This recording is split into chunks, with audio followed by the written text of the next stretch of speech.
de estabilidad estratégica sobre una serie de cuestiones de control de armamentos y seguridad basándose en la extensión del New START. Por su parte, el Kremlin afirmó que Putin y Biden están dispuestos a continuar el diálogo para garantizar la seguridad mundial, y Biden también anunció que retirará todas las tropas de Estados Unidos de Afganistán para el 11 de septiembre. Y en más noticias internacionales, a esta hora desde la Casa Blanca, en donde son la 1:14 p.m, habla el doctor Anthony Fauci diciendo que no hay serias preocupaciones sobre la vacuna de Moderna y de Pfizer, pero que la suspensión de vacunación con la de Johnson & Johnson, Gonzalo, les va a dar la posibilidad de hacer mayores investigaciones sobre una posible relación de la vacuna con los trombos. Sí, exactamente, que mira, lo que acaba de decir Anthony Fauci, que es el asesor principal en temas médicos de Joe Biden, es que la detención de la administración de la vacuna de Johnson & Johnson es para investigar un poco estos casos de trombos. No obstante, cuando se le preguntó sobre si Moderna y Pfizer también generaban este tipo de trombos, él dijo, no hay ningún tipo de datos que nos den tal vez la posibilidad de suspender también la administración de estas vacunas, porque los trombos no han sido tantos como en el caso de Johnson & Johnson. La noticia deportiva. La noticia deportiva a esta hora, después de las 2 de la tarde, la vigente campeona de la Copa Colsanitas de tenis, la colombiana María Camila Osorio, estará debutando en el WTA de Charleston, esto en Carolina del Sur, en los Estados Unidos, ante la siembra número 2 del torneo, la polaca Magda Linette. En otras noticias de tenis con colombianos, ya quedaron definidos los rivales de Juan Sebastián Cabal y Robert Farah en la segunda ronda del Masters 1000 de Monte Carlo. Será el polaco Hurzak y el canadiense Ujer Alisam. El partido será el jueves. Llega la voz de la verdad para desmentir noticias falsas. Pregunta para Vera. Están llegando correos electrónicos supuestamente de Amazon con el asunto estimado. Tiene un paquete ubicado en el centro de distribución, mientras que en el cuerpo del correo invitan a diligenciar una encuesta para acceder a descuentos y promociones. ¿Este mensaje es confiable? Ese correo es falso y no es remitido por Amazon. Recuerde siempre revisar la dirección electrónica de la cual se envía el mensaje. Delincuentes utilizan ilegalmente la imagen de la reconocida compañía para engañar a las personas y robar sus datos personales y bancarios, con ofertas llamativas y promesas de entrega de premios. Recomendamos hacer caso omiso y eliminar el mensaje. Escucha la radio y conéctate con la verdad. Una iniciativa de Blue Radio en unión con las emisoras que están conectadas con la verdad.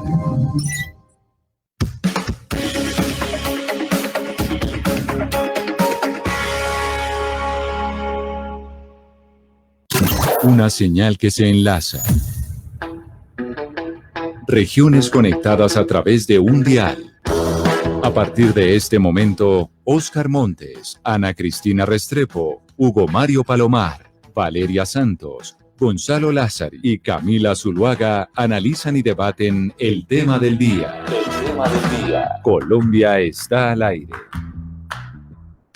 Seguimos al aire en Mañanas Blue, son las 12 del día, 17 minutos. Gracias por seguir conectados con nosotros a esta hora y también saludamos especialmente y le damos las gracias a quienes se conectan a través de Noticias Caracol Ahora, el primer canal de noticias de YouTube en Colombia. Y vamos a hablar de la variante brasilera porque estamos en el tercer pico de la pandemia en nuestro país, un pico más duro que los dos anteriores. Y la gran pregunta que nos estamos haciendo y se hacen muchos es, ¿esto obedece a la variante brasilera o no? Que dicen ser mucho más contagiosa y mucho más mortal. De hecho, Gonzalo, en Brasil hay una gran preocupación por la cantidad de jóvenes que están llegando a las unidades de cuidados intensivos, porque esta variante brasilera sí está afectando más a los jóvenes, lo que no pasaba con las anteriores. Para que los oyentes y ustedes y también los miembros de la mesa puedan entender lo que está ocurriendo en el gigante de Sudamérica. El número de pacientes menores de 40 años con COVID-19 en cuidados intensivos superó al de grupos de mayor edad el mes pasado. Estamos hablando del mes de marzo. Lo interesante es que el número de personas de 39 años o menos ingresadas en UCIs aumentó considerablemente en marzo, Camila, hasta 11,000, lo que significa un 52% del total de personas que se encuentran en cuidados intensivos en toda la nación sudamericana. Eso es lo que está pasando en Brasil, que es el foco de la pandemia en estos momentos en el mundo, pero también en América Latina, y precisamente por cuenta de esa variante brasilera. La pregunta es, ¿en Colombia estaremos frente a esa variante? De hecho, Oscar, en Barranquilla los números son muy preocupantes. El coronavirus pues no da tregua en su ciudad.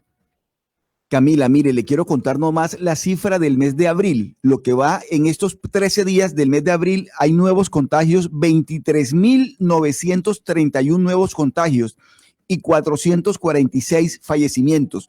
Es decir, son dos cifras, Camila, que nos indican la magnitud de la tragedia que se está viviendo en materia sanitaria en estos momentos en Barranquilla. Le estoy dando solamente los datos de Barranquilla, no de todo el departamento del Atlántico.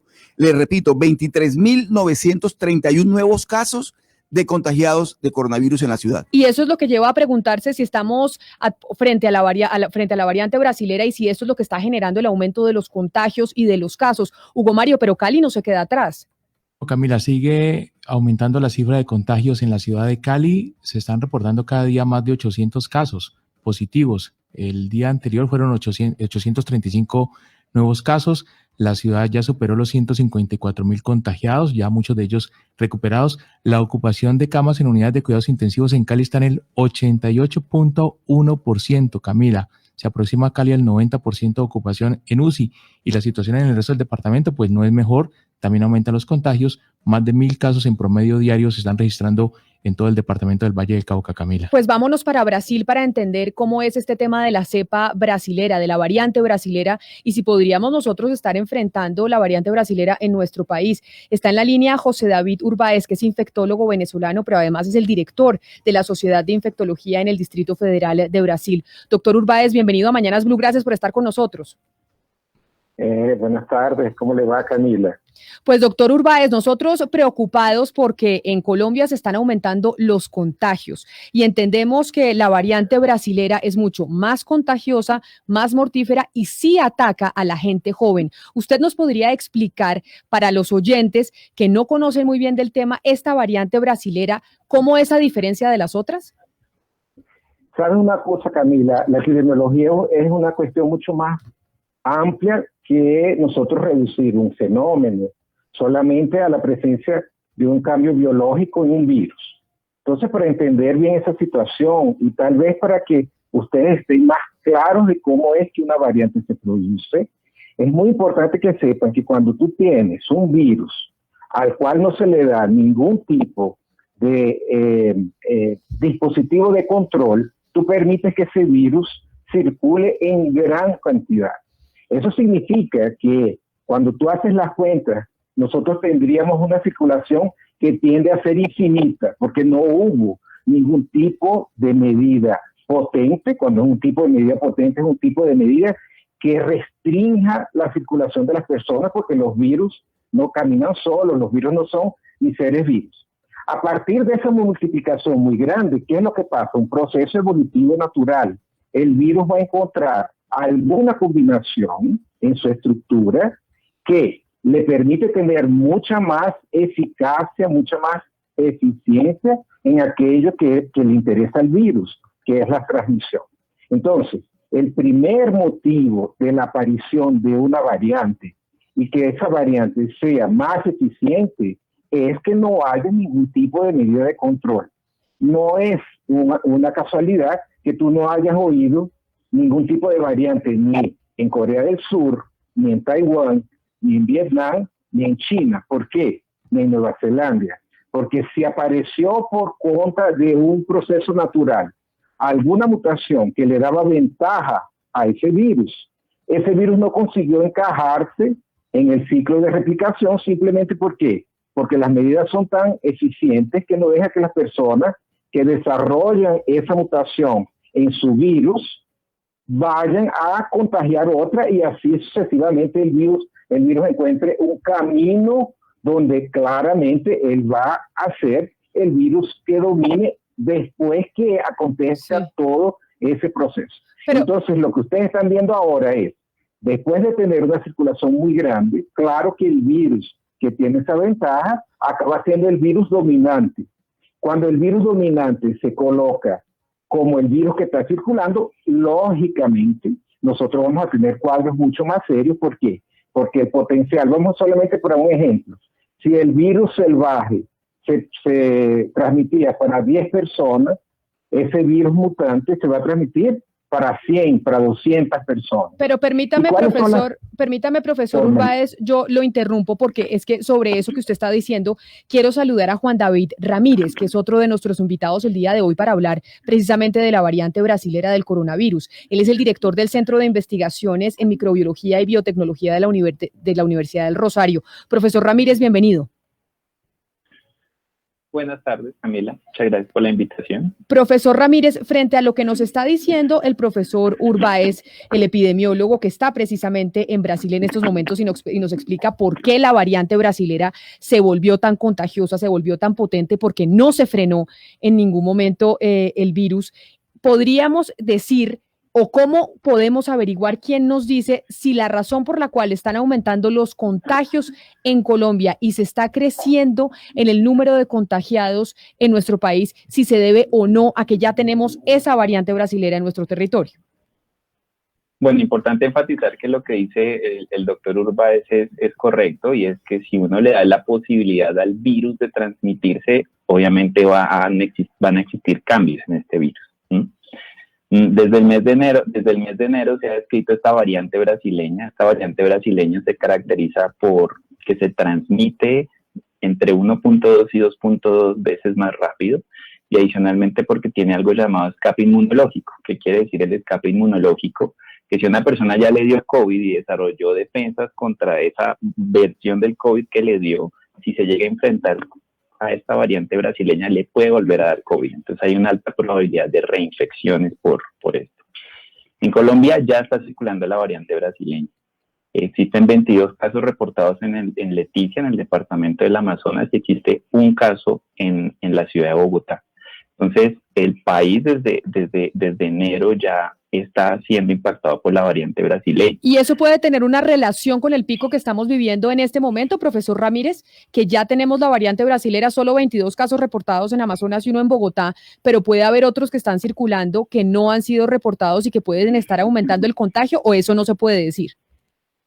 Es una hipótesis. De hecho, el Instituto Nacional de Salud, que es quien lidera la vigilancia genómica, ha actualizado. De hecho, la última actualización ocurrió el 9 de abril, donde se reportaban con 600 secuencias genómicas del virus, 47 variantes distintas circulando en el país.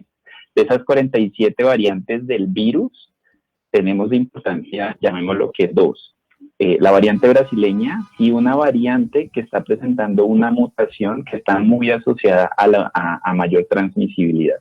Entonces, finalmente, es muy arriesgado llegar a decir en este momento que hay una variante que es la que está causando esta manera acelerada en el aumento del número de casos, y hay que continuar la vigilancia genómica del virus en Colombia, pero sí puede estar pasando algo raro, porque realmente la manera tan acelerada en que ha ocurrido este tercer pico no se compara con lo que vimos ni en el segundo ni en el primero. Entonces, a pesar de que es muy atrevido llegar a decir que es una nueva variante o que es la variante brasileña la que está causando este aumento en número de casos, pues hay que continuar la vigilancia genómica para saber eso. Pero es importante también resaltar que aunque la vigilancia genómica es importante, finalmente queda en nuestras manos que no aumente el número de casos, y es recomendarle a las personas que, independientemente de saber si está la variante o no está la variante, es reforzar las medidas de autocuidado. Uso adecuado de tapabocas, aislamiento, etcétera, cosas que ya conocemos de hace más de un año, y es reforzarlas, porque independientemente de que esté circulando una variante con mayor transmisibilidad o que pueda llegar a ser más letal, queda entre nosotros evitar que el virus llegue a mutar. Claro. Doctor Urbáez, lo que estamos viendo en Venezuela, en Uruguay y países fronterizos de Brasil es que los casos han aumentado drásticamente y se está viviendo un pico que jamás se había observado, y dicen que es por la variante generada en Manaos. Yo le quisiera preguntar, para los oyentes, usted que está allá, ¿cuáles son las características de esta variante P1 y ya ahora P2? ¿Afecta más a los jóvenes? ¿Es mucho más mortal? Gonzalo, yo siempre insisto en que nosotros tenemos que salir de la discusión, y siguiendo las palabras de mi tocayo David Ramírez, de la discusión de centrar el problema en la variante. La variante lo que tiene, de hecho, es una mayor transmisión. Y si tú tienes una pirámide con una base mucho mayor de personas que se exponen, ¿y cuáles son las personas que más se exponen? Son las personas en la edad económicamente activa, porque tú tienes que las personas de 60, 70, 80 años, ellas tienden a tener un aislamiento social mucho mayor.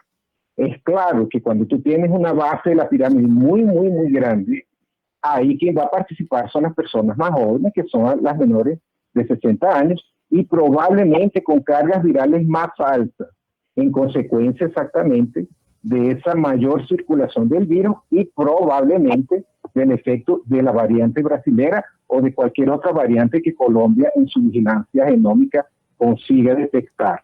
Entonces Pero en este caso, doctor, pero en este caso, ¿cómo usted describiría la variante brasilera en tasa de mortalidad, en propagación, si es que se le puede colocar ese término? Entonces, lo que nosotros estamos viendo es fundamentalmente eso que te estoy describiendo. Nosotros ahora tenemos básicamente en las UTI personas que nosotros llamamos de jóvenes. Yo soy un joven de cincuentón, abajo de los 60 años, ocupando la mayor parte de las camas de UTI. Los casos, ellos en jóvenes, ellos demoran más a salir de la UTI porque los jóvenes tienen más reservas, y la tendencia a nosotros ver casos más graves también tiene otro componente, el colapso del sistema de salud. Cuando tú tienes muchos casos, evidentemente el acceso al sistema de salud va a comenzar a quedarse comprometido, y con eso tú puedes tener entonces una cantidad mucho mayor de casos graves de lo que tú tuviste en la primera parte de la pandemia, donde nosotros teníamos una preparación muchísimo mayor de lo que tenemos ahora, y donde el país tuvo una pandemia que fue movilizándose de región en región. Ahora nosotros tenemos todas las regiones con una alta transmisión. Entonces, es muy importante que nosotros centremos la discusión en la cuestión de la exposición, en la cuestión de las medidas de control para que el virus no circule, y claro, dentro de esa discusión, colocar el hecho biológico que ahora tenemos construida por nosotros mismos, una cepa que es muy más peligrosa porque se transmite muchísimo más. Que ella sea más patogénica, eso también es una dificultad de definirla de esa manera, porque todavía no hay suficientes bases de biología molecular, de la parte fisiopatológica, donde nosotros tengamos cómo hacer categóricamente esas afirmaciones. Pero doctor, usted toca un punto fundamental que yo creo que es el que desemboca, pues el que desencadena el programa de hoy, es el colapso de los sistemas de salud, cuando se empiezan a llenar las UCIs, que nos hacen preguntar, bueno, entonces es que la cepa está acá y tal vez no la hemos detectado. Yo le quisiera preguntar al doctor Ramírez sobre la reacción a las vacunas, porque es que siempre que aparecen estas nuevas cepas, sea la británica, la sudafricana o la brasilera, pues uno se pregunta primero, ¿a quiénes contagia más? Y segundo, ¿cómo reaccionan? Empiezan a decir, mire, tal reacciona así ante la vacuna. ¿Cómo se comporta ante las vacunas la cepa brasilera? Bueno, los estudios publicados a la fecha muestran que las vacunas desarrolladas actualmente, su eficacia no se disminuye contra la variante brasileña. Realmente el único reporte que tenemos es de dos vacunas, las cuales han perdido un poco de eficacia para la variante sudafricana, pero no para la variante brasileña. ¿Eso qué implica? Pues que el esquema, el Plan Nacional de Vacunación que está en camino, pues hay que continuarlo, porque pues la variante no puede ser un determinante para dejar de vacunar a las personas. Entonces, eso es lo que conocemos con respecto a la vacunación y las variantes, particularmente para esta variante brasileña. Profesor Ramírez, es que precisamente el Ministerio de Salud ha mencionado que la vacuna de Sinovac, que es la que se está aplicando justamente en el cordón amazónico, estamos hablando del departamento del Amazonas, de Guainía y de Baupés, sí es efectiva contra la variante brasilera, porque son estudios que salen incluso desde Brasil, que es la vacuna que más se ha aplicado en este país. Entonces, todavía no sabemos si esta vacuna sí funciona para la variante, al igual que Pfizer, que también salió un estudio que demuestra su efectividad contra la cepa brasilera. Sí, usted lo mismo lo ha dicho. El Instituto Butantan en Brasil publica un trabajo, creo que el día de ayer o anteayer, en el cual demuestra que la vacuna Sinovac, que es una de las vacunas que más se está aplicando en la región amazónica colombiana, es eficaz y funciona contra la variante brasileña. Entonces, como lo digo, no puede ser o sea, ningún gobierno puede llegar a tomar una decisión de dejar de vacunar a las personas sencillamente porque no funciona contra la variante brasileña. Existen más de 1000 variantes del SARS-CoV-2 y no podemos enfocar los esfuerzos solamente a la variante. Ya sabemos que la Sinovac y otras vacunas funcionan contra la P1, que es la variante brasileña. Entonces, es continuar el esquema de vacunación y el Plan Nacional de Vacunación como se viene adelantando hasta el momento. Doctor Urbáez, ¿por qué se está hablando de que esta variante brasilera golpea más a la población joven? ¿Y a qué tipo de jóvenes concretamente afecta más? Yo voy a reiterar que no es porque la variante afecte más a los jóvenes, es porque los jóvenes es la población que más se expone. Cuando nosotros tenemos una situación epidemiológica donde no hay restricción de la circulación, la mayor parte de la población económicamente activa es la población joven. Si tú trabajas en un hospital como yo trabajo y le preguntas a todos los enfermos a qué se dedican, todos ellos son trabajadores de baja remuneración que necesitan trabajar y que tienen, por tanto, una exposición absolutamente inevitable. Si tú te vas a un recorte de una edad de 70, 80 años, evidentemente estas personas ya tienen menos posibilidad de salir de casa para trabajar, ya tienen un porcentaje muy elevado de confinamiento y eso además se junta en el caso brasilero, que ya nosotros hemos vacunado un porcentaje muy importante de esta población. Pero entonces, doctor Urbáez, frente a esa pregunta que le hace mi compañero Hugo Mario, la razón por la cual hoy se están contagiando más los jóvenes es porque los jóvenes están saliendo más a la calle, porque los jóvenes están teniendo más contacto con otra gente y esa es la razón por la cual hoy estamos viendo a más gente joven contagiada con COVID-19. Exactamente, la exposición es el evento inicial y después tú le sumas a eso que tenemos la circulación de un virus que es mucho más eficiente. Claro, pero entonces, doctor, pero doctor, es que antes no se veía tanto, por ejemplo, personas de 30 años en unidades de cuidados intensivos, intubadas y demás, y en este tercer pico, en el caso de Colombia, y lo estamos viendo en Brasil también, sí se están viendo más jóvenes entrando a las UCI, a las unidades de cuidados intensivos. ¿Por qué? Porque eso sí no solo se debe a la exposición frente al virus, sino a que tal vez este virus es más agresivo.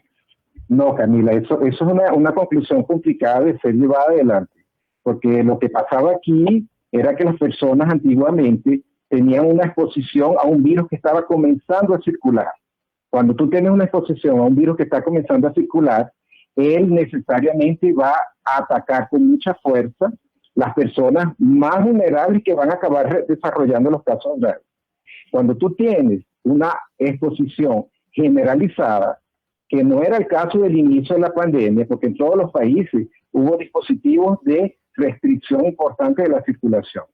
Cuando tú tienes una circulación mucho más, digamos, libre, tú vas a multiplicar esa circulación en aquellos que son más expuestos. Y eso es un concepto muy importante, porque tú no puedes imaginar que una variante tenga algún componente genético que reconozca la edad de la persona. Eso es una situación que sería muy difícil de ser demostrada. Entonces, lo que tú tienes realmente son cargas virales muy elevadas. Las personas que con el tiempo de la pandemia se van haciendo menos sensibles a las normas, menos sensibles a cuidarse, son las personas más jóvenes. Eso es indudable. El comportamiento del cansancio, el comportamiento de dejar para un lado la amenaza del virus y protegerse con una serie de medidas que son bastante incómodas, ellas con seguridad van primero a afectar a los más jóvenes. Es muy complicado biológicamente tú decir que un joven tiene un repertorio genético, un repertorio celular, que lo hace más susceptible a un repertorio genético de un virus, Eso nosotros no vemos ni en el VIH, eso nosotros no vemos en la hepatitis C, eso nosotros no vemos en el sarampión.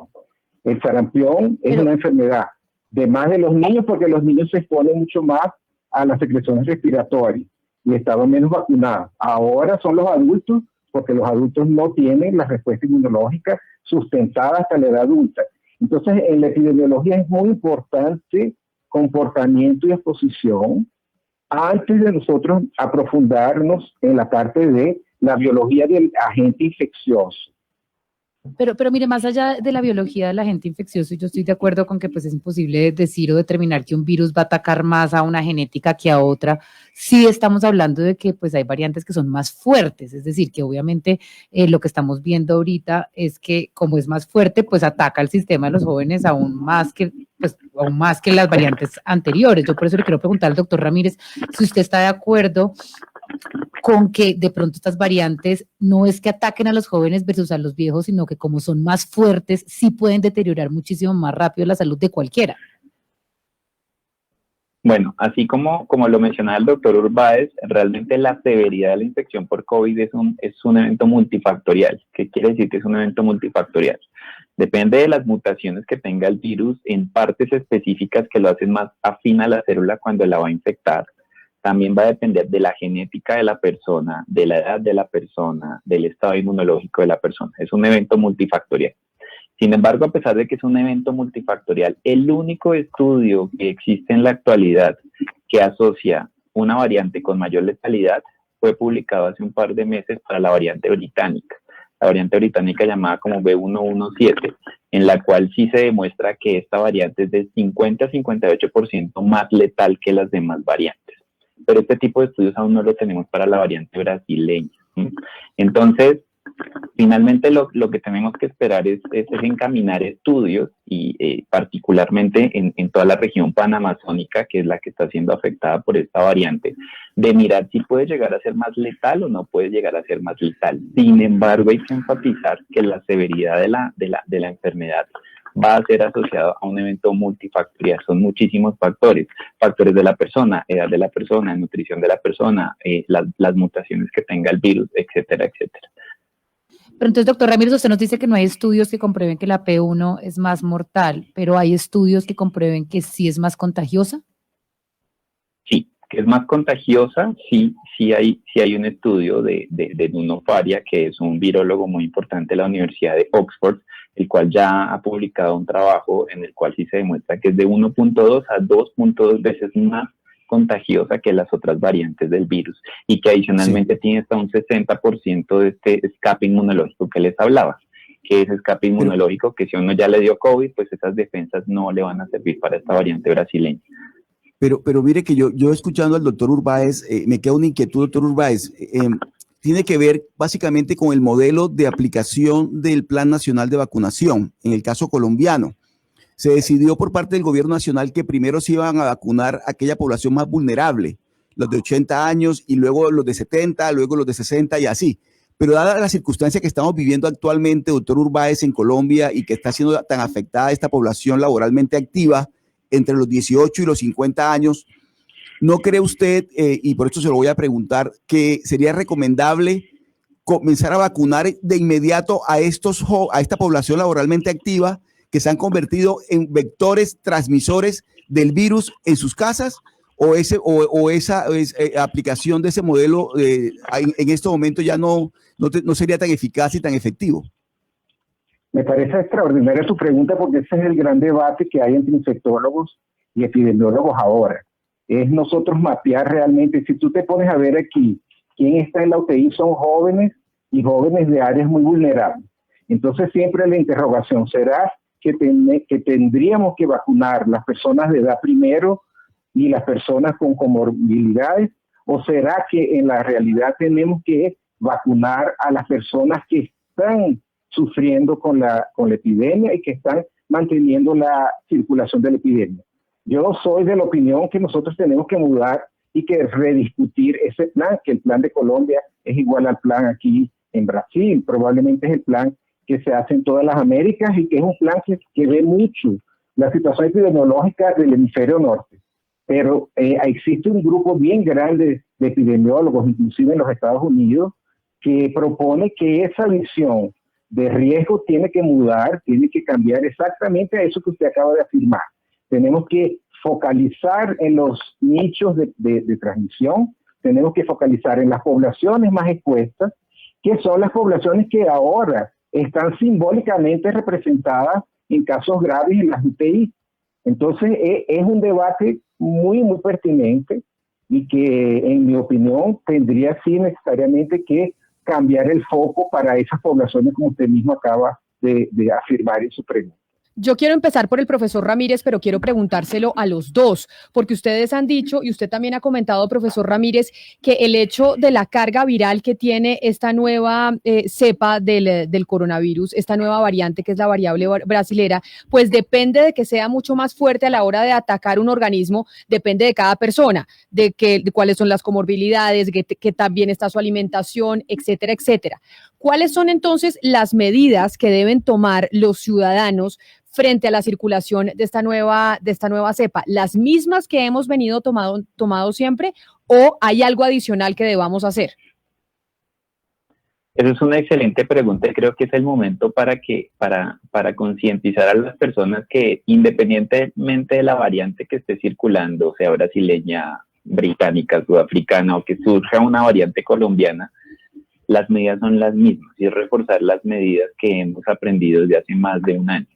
Si no le damos la oportunidad al virus de transmitirse, evitamos que mute y que las personas entiendan que no es la cuestión de que si está circulando la variante o no está circulando la variante, sino que debemos reforzar las medidas de autocuidado. Y también ese aumento acelerado en el número de casos es porque hemos relajado excesivamente esas medidas de autocuidado. Las medidas siguen siendo las mismas. Uso adecuado del tapabocas, aislamiento si uno llega a tener síntomas, lavado adecuado de manos, etcétera, etcétera. Las mismas medidas que hemos venido aprendiendo desde el Ministerio de Salud desde marzo del 2020, cuando llegó este virus a nuestro país. Pero doctor Urbáez, usted preguntándole exactamente lo mismo, ¿cómo hacemos para cuidarnos? Porque eso es lo que dice muchas veces la gente cuando al final tenemos una economía que se tiene que reactivar, la gente se tiene que montar a los servicios de transporte público para ir a trabajar, los restaurantes están abiertos, los bares también, los centros comerciales. ¿Cómo compaginar una cosa con la otra? O definitivamente la recomendación desde los epidemiólogos es no, tenemos que seguir con cuarentenas, tenemos que seguir con confinamientos, porque no hay otra forma de parar esta variante del virus. Camilo, yo quiero concordar completamente con Ramírez, solamente que la pregunta fundamental es la que tú hablas ahí. Nosotros no tendremos ninguna perspectiva de volver a una cierta actividad económica coherente si nosotros no tomamos medidas intensas de parar la circulación de las personas. Son medidas difíciles, dolorosas, pero son las únicas medidas que ahorita tenemos con esos desafíos de la transmisión. Además de ponerse la mascarilla, de lavarse las manos y no entrar en las aglomeraciones, en este momento, con el nivel de transmisión que nosotros tenemos en el mundo, tenemos que hacer lockdown y tenemos que hacer fórmulas económicas que puedan sustentar esas poblaciones, que tengan como foco las pequeñas empresas, para que tú puedas hacer un lockdown profundo por un tiempo lo menor posible, digamos 3 semanas, 4 semanas, para que tú consigas bajar de forma intensa esa circulación, con o sin variante, como Ramírez habló.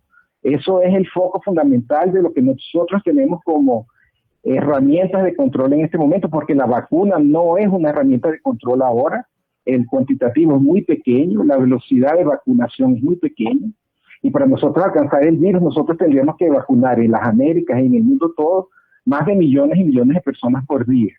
Entonces, es una comprensión de ese panorama, que es muy difícil, como tú misma afirmaste, es muy, muy difícil, pero hay que sentarse todos y seguir ese tipo de medidas como un sacrificio necesario para que podamos tener, como Nueva Zelanda, como Vietnam, que Vietnam es un país muy pobre, dígase de paso, una vida un poco más, digamos, más tranquila. Permítame, porque me pareció escuchar al profesor Ramírez decir que usted no está de acuerdo, doctor Ramírez, con que la única solución es tener medidas severas, es decir, un confinamiento de 3 semanas para poder frenar esta circulación del virus. ¿Usted por qué no está de acuerdo con lo que dice el doctor Urbáez? No es que no esté de acuerdo. Aquí aclaro yo, soy más experto en la biología del virus que un epidemiólogo. Sin embargo, por las particularidades de nuestro país es muy complejo llegar a hacer, como él dice, cuarentenas estrictas, por lo mismo que Camila mencionaba de la necesidad de la reactivación económica del país. Entonces es una decisión muy difícil que los gobernantes en este momento tienen que sentarse a tomar de si hacer cuarentenas y dejar que la economía del país se caiga, o sencillamente buscar la manera de hacer algún tipo de cuarentenas no tan estrictas para poder reactivar el país y que el número de casos no se aumente. A pesar de que no soy epidemiólogo, pues es un escenario muy, muy complejo y la toma de decisiones se vuelve compleja desde ese punto. Entonces, señor Ramírez, yo le hago la misma pregunta que le hizo mi compañero Oscar Montes a su colega en Brasil, y tiene que ver con el plan de vacunación en Colombia. Tuvimos la noticia de que Indonesia iba a empezar a aplicar vacunas a los más jóvenes, que era el grupo más vulnerable y que tenía que salir a la calle a trabajar y que tal vez podría ser el mayor grupo de propagación del virus. ¿Usted cree que ya en Colombia se tiene que ampliar el grupo de vacunación, ampliarse hacia los más jóvenes, esos jóvenes que tienen que salir y que no se pueden quedar encerrados en casa? Más que ampliar, lo que hay que hacer es acelerar el Plan Nacional de Vacunación. Y es también una percepción que tiene las personas en nuestro país, y es que piensan que solo ya vacunarse al otro día ya pueden salir a la calle y son súper inmunes. Y es falso, porque incluso a pesar de que la eficacia de las vacunas sea muy buena, finalmente la finalidad de las vacunas es que la persona nunca llegue a un hospital. O sea, que no puedes desarrollar síntomas a pesar de que esté vacunada, y ustedes ven casos como creo que fue el presidente de Argentina que se vacunó y fue positivo para COVID. La función en este caso de la vacunación es evitar que la persona llegue a un hospital. Puede desarrollar síntomas leves, pero nunca va a llegar ni a hospitalización ni a UCI, ¿sí? Entonces, más que empezar a ampliar los rangos de edad, es acelerar el Plan Nacional de Vacunación, es obtener esa inmunidad colectiva, y también concientizar a las personas que no es el hecho de que se coloquen su primera y segunda dosis y ya pueden salir sin tapabocas o relajarse completamente en sus medidas. Esa no es la función en sí de la vacunación. Si vamos a mirar en la frontera entre Colombia y Brasil, yo quisiera que el doctor Urbáez nos dijera cuál es su opinión o cómo ha visto los cercos epidemiológicos o las medidas que se han tomado en la frontera, si son suficientes, si los dos países están, digamos, más o menos en la misma línea. ¿Esas medidas que se han tomado sí están funcionando? Mira, como la transmisión está aquí en el Brasil, nosotros tenemos así un efecto muy tímido de esas medidas. Yo puedo decirte, por ejemplo, aquí en Brasilia, para esperar una cama de UTI tienen unas 100 personas, siendo que la capital tiene uno de los sistemas más sólidos de UTI del país. Entonces, lo que nosotros notamos es que hay, por cuenta de esas medidas, una desaceleración de la transmisión, pero esa desaceleración no es suficiente para que los niveles de casos y de casos graves lleguen a ser absorbidos por el sistema de salud. Entonces tenemos colapsos, y esos colapsos van con la cuestión del oxígeno, el colapso va para las drogas necesarias para sedar y mantener las personas en ventilación mecánica, el colapso va en las cuestiones de hacer los exámenes, tanto los exámenes para detectar el virus cuanto los exámenes de sangre normales. Entonces es una situación muy, muy compleja, y una situación que medidas sin intensidad no va a conseguir controlar en un tiempo pertinente. Sí, doctor Ramírez, el gobierno de Colombia, como la mayoría de gobiernos en el mundo, hace cálculos. Dice que con el 70% de su población vacunada, pues llegamos a la inmunidad colectiva. Y usted, le pregunto, ¿considera que después de eso podríamos regresar a la cotidianidad, o cómo va a ser la vida después de esa inmunidad colectiva? Después de esa inmunidad colectiva es aprender a vivir con el virus prácticamente. En ninguna de las pandemias que ha registrado la humanidad es salir y volver a nuestra cotidianidad sin tapabocas y demás. Y la población debe convencerse que, a pesar de que se llegue a esa inmunidad colectiva, pues va a tocar seguir con unas medidas básicas de prevención que van a durar al menos un año, máximo 2 años, siguiendo usando el tapabocas. Entonces, también la población colombiana debe ser consciente que, a pesar de que se logra a final de año, como dice el gobierno, esa inmunidad colectiva, no quiere decir que en el 2022 vamos a volver como estábamos antes de marzo del 2020. Entonces, eso es lo que opinamos. Pero mire, Doctor Urbáez, yo quiero seguir preguntándole y ahondando un poco sobre las medidas que debería tomar el gobierno colombiano. Una de ellas ha sido, obviamente, que sigue en pie, es la restricción de todos los vuelos que vienen desde Brasil, causando, digamos, unos efectos humanitarios con ciudadanos colombianos que no tienen cómo entrar a su país. Otra ha sido aislar completamente, pues, el Amazonas del resto del país, causando también muchos estragos en Leticia y las poblaciones aledañas. ¿Usted está de acuerdo con que estas medidas son efectivas si entendemos que, pues, ya según la alcaldesa Claudia López, el virus de la variante P1 circula ya por Bogotá hace rato y pues básicamente no hay nada que hacer? Yo no conozco los datos de Colombia en profundidad y voy a hablar solamente llevando en consideración lo que el doctor Ramírez dijo. La vigilancia genómica es una cosa muy compleja y para uno concluir que una variante está totalmente diseminada, los trabajos también tienen un rigor metodológico que en Brasil no conseguimos todavía. No sé si Colombia ya evolucionó lo suficiente para eso. Pero a principio, yo quería dejar claro dos cosas. El manejo de pandemia siempre trae medidas que son muy dolorosas en comparación al cotidiano que nosotros tenemos idealizado en la vida. Y ese dolor es un dolor que tiene como dividendo nosotros evitar muerte. Entonces siempre es un debate que tiene que tener esos dos componentes que son fundamentalmente éticos. Y la otra cuestión es lo que dijo Ramírez. No hubo pandemia en la historia de la humanidad que no mudara radicalmente varios parámetros de la vida, comportamentales, arquitectura de las ciudades, prioridades en términos sanitarios y organización económica y social. Entonces es muy difícil, es casi que imposible yo decirles que después de la pandemia nosotros volveremos a ser lo que éramos en 2019. Y esos cordones sanitarios, esos aislamientos, esas restricciones de movilidad de las personas, por ahora son recursos que los gobiernos desafortunadamente tienen que usar y que nosotros sabemos que tienen mucho dolor, que tienen mucha... es muy desagradable, pero digamos que es lo que tenemos por ahora. Cuando la vigilancia genómica avance, evolucione y ustedes tengan conclusiones de la diseminación de estas variantes, igual en todo el país, claro que estos cordones sanitarios evidentemente no harán más sentido. Pues son los doctores Juan David Ramírez, que es el director del Centro de Investigaciones en Microbiología y Biotecnología de la Universidad del Rosario, y el doctor José David Urbáez, infectólogo venezolano y director de la Sociedad de Infectología en el Distrito Federal de Brasil, hablándonos de esta nueva variante, la variante brasilera, que sí ya está en territorio nacional y que pues hace que nos tengamos que seguir cuidando, no podemos bajar la guardia. Doctor Ramírez, mil gracias por estar con nosotros y por haber hecho tanta claridad sobre este tema. No, muchas gracias a usted por la invitación. Doctor Urbáez, a usted mil gracias por atendernos desde Brasil, el epicentro de esta variante y donde están viviendo momentos muy duros y difíciles. Gracias y feliz tarde. Felicitaciones al panel por las preguntas y gracias por la oportunidad.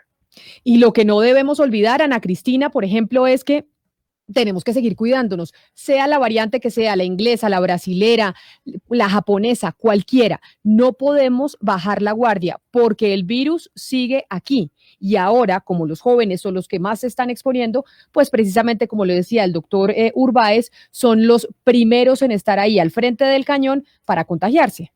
No, y además, Camila, que estamos hablando de una variante que viene de Brasil, que tenemos una frontera completamente porosa con Brasil, entonces es muy difícil, así se pongan restricciones aéreas, es muy difícil controlar el paso de personas y como bien nos estaban diciendo los médicos, la única manera de detectarlo es con pruebas, es decir, es haciendo análisis, no hay nada en los síntomas ni en el comportamiento de las personas, en el comportamiento del virus en las personas que diga esta es tal o cual cepa.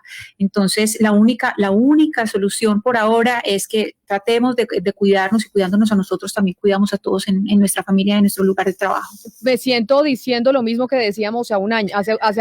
Exactamente lo mismo. Pero lavarnos las manos, usar el tapabocas, aislamiento, apenas usted tenga algún tipo de sospecha, entonces aislarse, hacerse las pruebas. Es decir, son las cosas básicas. Ya ni siquiera nos están diciendo lave con Clorox y con alcohol las frutas, las verduras, desinfecte los zapatos. Eso ya no. Pero sí, las cosas básicas las tenemos que seguir haciendo. No podemos bajar la guardia porque de de nosotros depende también precisamente frenar este virus, porque este virus, Ana Cristina, lo que quiere es infectar y contagiar a más gente, porque así es como sigue sobreviviendo.